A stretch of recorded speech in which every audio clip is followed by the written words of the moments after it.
Hi sax players. Today I'm going to go through 5 common beginner mistakes people make when they're learning the saxophone. These mistakes can put your progress back and cause you technical problems later on. And I know all about these mistakes because I made these very mistakes myself when I was learning. I'm originally self-taught, but when I did get hold of a teacher, it became apparent that I'd picked up some bad habits, and it did take a lot of effort for me to work through those bad habits. So hopefully, if I go through these 5 points with you, you won't make the mistakes that I made. Okay, so let's get into it. So the first thing, nice and simple, is posture. And the reason I wear one of these things is because I damaged my neck with a neck strap.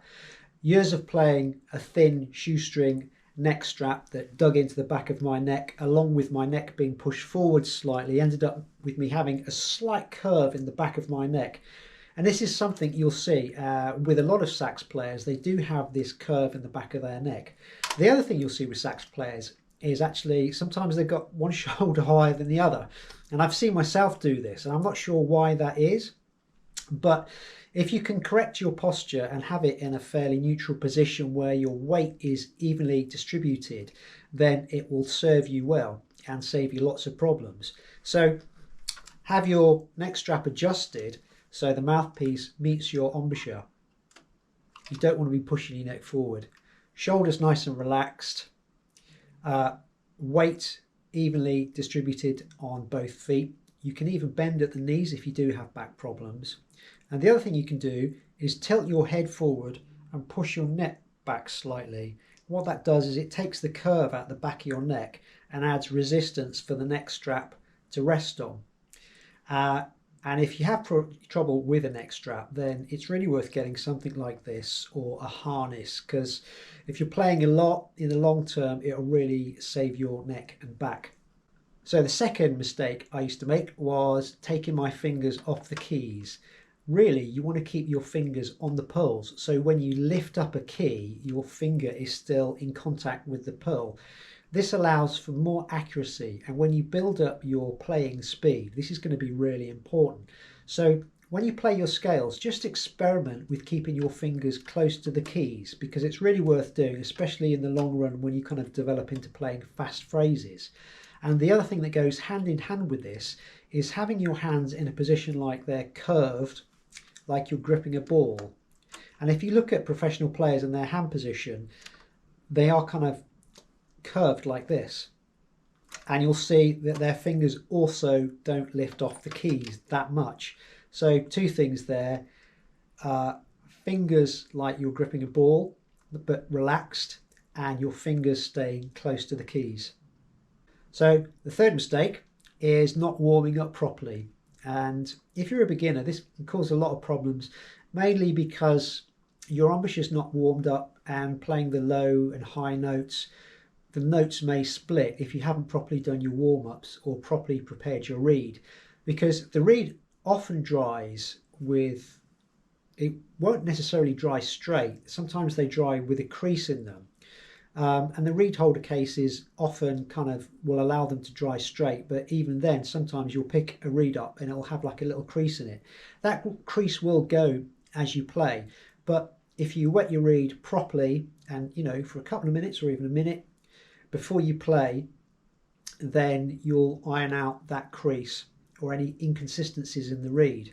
And the other thing is doing the long notes. As boring as it is, if you can bear to do the long notes, not only will you be building up your embouchure muscles, but when you actually come to play your scales and pieces, you'll have less notes breaking, less squeaks, less notes farting and making all these weird noise, because that's what happens if you don't warm up. Your mouth isn't ready, your kind of lungs aren't warmed up, and your body isn't relaxed. So you need to get all cylinders firing to have a good practice session. So the fourth thing is embouchure position. Somehow when I was learning, I didn't put my teeth on top of the mouthpiece, and the result of that was that my high notes weren't crisp, they were out of tune, and pretty much the same for my low notes. So I had to retrain myself to play with my teeth on top of the mouthpiece patch. And then the second thing was rolling the lower lip out. A lot of alto players start with their lip over their bottom teeth, And if you need to do that to start off, that's okay. But as you progress, you really want to be able to roll that lower lip out, because it will give you a bigger sound. And it's a major problem that I see with a lot of beginners, is they've got this position and it strangles the reed and it strangles the sound. If you look at pictures of people like Cannonball Adderley or any professional sax player, you'll see that that lip is rolled out, not a lot, just very slightly, and it opens up the tone. So whatever your embouchure position is, just look at it and make sure that it's optimal. Your teeth are on the top, the corners of the mouth are in, and that lip is out slightly. Rolling the lip out may be something that you build up to and you're more able to do when you've developed your embouchure muscles. I've got a couple of videos on really good exercises to develop the corners of the mouth and these muscles, which will allow you to bring this lower lip out. So I'm going to link those in the description. So the fifth mistake that people sometimes make is not having consistency with their practice. And I was a little bit like this when I first started. I used to just pick up the sax, no warm up, and just play through some pieces. And if you haven't got much time, that's okay. But if you're really interested in making progress and seeing your progress, do this over a period of months, then consistency is really worth considering. So you can say to yourself, okay, I'm going to play 3 times a week, and on those 3 days, these are the things that I'm going to cover. So sometimes consistency can go hand in hand with a practice diary. And once I started using a practice diary, I found my progress rocketed, because I could see what I was practicing each time I came to the instrument. Because when you're learning any instrument, there's so much to retain, and you can retain it easier if you've got it on paper and you can see what you're working through. Because when you're learning, there's several stages to your learning. There's kind of introducing the new material, maintenance of the old material, and then also applying the new material.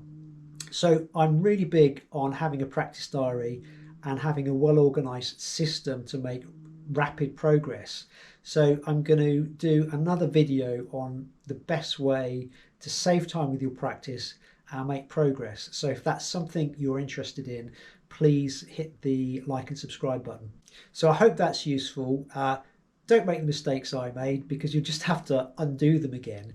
A lot of these things you can check in with your teacher and they'll kind of just make sure that you're on the right path. Thanks for watching.